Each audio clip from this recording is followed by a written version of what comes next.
बोलते हैं हमारे पाप पुण्यों का फल आसमान में मिलता है स्वर्ग में। तो नमस्कार दोस्तों, आज की कहानी कुछ ऐसी ही है। पुण्य का फल।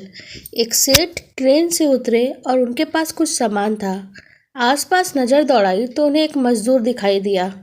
सेठ ने उसे बुला के कहा, अमुक स्थान तक इस सामान को ले जाने के कितने पैसे लोगे? आपकी मर्जी, जो देना हो दे देना, लेकिन मेरी शर्त है, जब तक मैं सामान लेकर चलूं तो रास्ते में या तो मेरी सुनना या आप सुनाना। अब मजदूर के अलावा दूसरा तो कोई वहां था नहीं, तो सेठ ने मजबूरी में हाँ कह दिया। सेठ का घर स्टेशन से लगभग 500 मीटर की दूरी पे था। मजदूर सामान उठा के साथ में चल दिया और बोला, सेठ जी, आप कुछ सुनाओगे या मैं सुनाऊं? सेठ ने कह दिया, तू ही सुना। मजदूर ने खुश होकर कहा, जो कुछ भी मैं बोलूं उसे ध्यान से सुनना। मजदूर पूरे रास्ते बोलते गया और दोनों मकान तक पहुंच गए। मजदूर ने बरामदे में सामान रख दिया।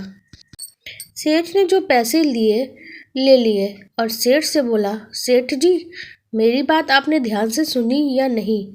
सेठ ने कहा, मैंने तेरी बात नहीं सुनी, मुझे तो अपना काम निकालना था। मजदूर बोला, सेठ जी, आपने जीवन की बहुत बड़ी गलती कर दी। कल ठीक 7 बजे आपकी मौत होने वाली है।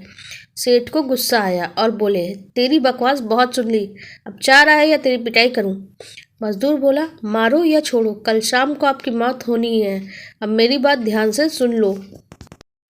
अब सेठ थोड़ा गंभीर हुआ और बोला, सभी को मरना है, अगर मेरी मौत कल शाम को होनी है तो होगी ही, इसमें मैं भला क्या कर सकता हूँ?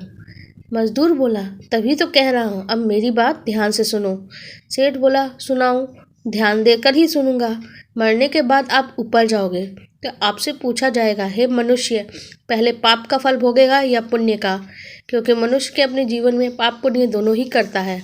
तब आप कहना, पाप का फल भुगतने को तैयार हूँ, लेकिन पुण्य का फल आंखों से देखना चाहता हूँ। इतना कह के मजदूर चला गया। दूसरे दिन ठीक 7 बजे सेठ की मौत हो गई।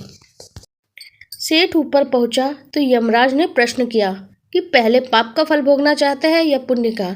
सेठ ने मजदूर के बताए अनुसार कहा, पाप का फल भुगतने को तैयार हूँ, लेकिन जो भी मैंने जीवन में पुण्य किया है उसका फल आंखों से देखना चाहता हूँ। यमराज बोले, हमारे यहाँ ऐसी कोई व्यवस्था नहीं है, यहाँ तो दोनों के फल भुगतवाए जाते हैं।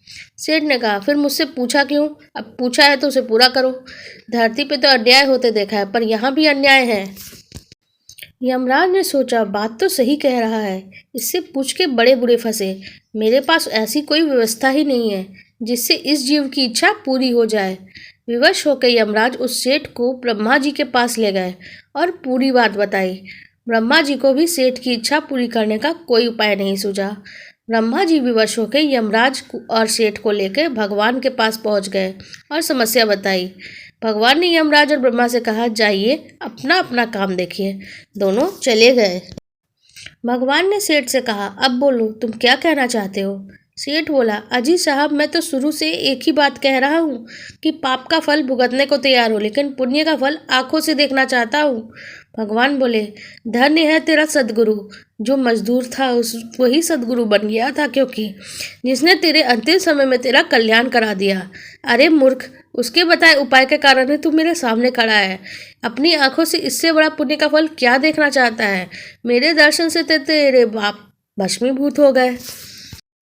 इसलिए बचपन से हमें सिखाया जाता है कि बड़ों की बात ध्यान से सुनो, अपने गुरुओं की सुनो, माता पिता की सुनो। पता नहीं कौन सी बात जीवन में कब काम आ जाए। आपको हमारी ये बात कैसी लगी, ये कहानी कैसी लगी, कमेंट सेक्शन में ज़रूर बताइएगा।